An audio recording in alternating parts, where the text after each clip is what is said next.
Kozhikode west കണ്ണഞ്ചേരിയിൽ train തട്ടി ഗുരുതരമായി പരിക്കേറ്റ് ചികിത്സയിലായിരുന്ന 8 വയസ്സുകാരൻ മരിച്ചു. അഹമ്മദ് കോയയുടെ മകൻ ഫൈസാനാണ് മരിച്ചത്. ഇന്നലെ രാവിലെ 8 മണിയോടെയാണ് യശ്വന്ത്പൂർ കണ്ണൂർ എക്സ്പ്രസ് കുട്ടിയെ ഇടിച്ചത്. റെയിൽവേ ട്രാക്കിലൂടെ നടക്കുന്നതിനിടെയാണ് അപകടം ഉണ്ടായത്.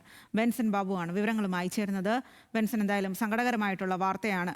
കുട്ടിയുടെ മരണം എപ്പോഴാണ് ഇപ്പോൾ സ്ഥിരീകരിച്ചത്?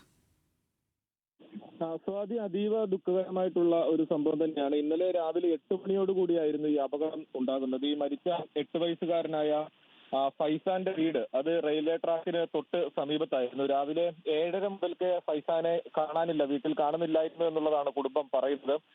വീട്ടിൽ നിന്നും ഇറങ്ങി റെയിൽവേ ട്രാക്കിലൂടെ ആരും കാണാതെ, വീട്ടുകാരൊന്നും അറിയാതെ ഈ കുട്ടി നടക്കുകയായിരുന്നു. നടക്കുന്നതിനിടയിൽ 8 മണിയോടുകൂടി ഈ കണ്ണൂർ യശ്വന്ത്പൂർ എക്സ്പ്രസ് വരികയും ഈ കുട്ടിയെ ഇടിക്കുകയുമായിരുന്നു. ഇടിയുടെ ആഘാതത്തിൽ തെറിച്ച് റെയിൽവേ ട്രാക്കിൽ തന്നെ വീണ കുട്ടിയുടെ മുകളിലൂടെ ഈ ട്രെയിൻ കയറി പോവുകയായിരുന്നു.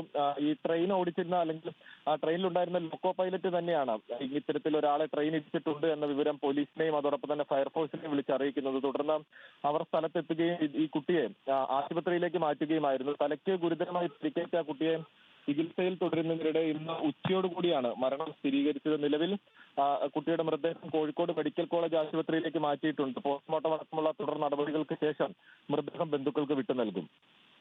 ശരി ബെൻസൺ.